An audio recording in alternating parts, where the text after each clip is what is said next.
24e réunion ya conseil de ministres esalemaki bongo lobby vendredi 6 mars 2020 na cité ya Union africaine wapi ezalaki présidé na yemoko mokonzi mboka Félix Antoine Tshilombo Tshisekedi. Kasi na conseil de ministres yango 4 points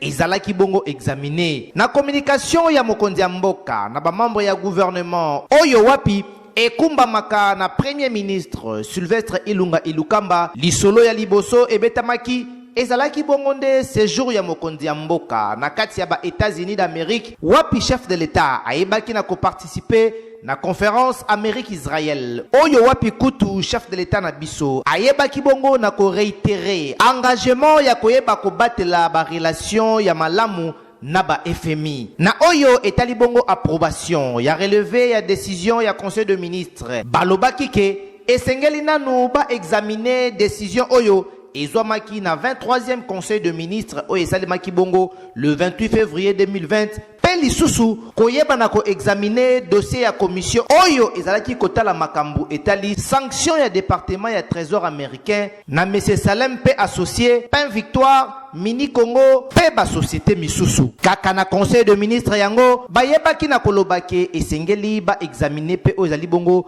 adoption ya texte ya rapport ya projet ya loi autorisant ratification ya RDC na kati ya ba charte africain ya droit de l'homme pe na oyo etali bongo droit ya ba handicapé na kati ya Afrique mbokanga pe boyebake yango nde ezalaki ba grande ligne ya masolo oyo ebetamaki na 24e conseil de ministres oyo wapi ezalaki présidé na yemoko président ba république Félix Antoine Tshilombo Tshisekedi na kati ya ba cité ya Union africaine.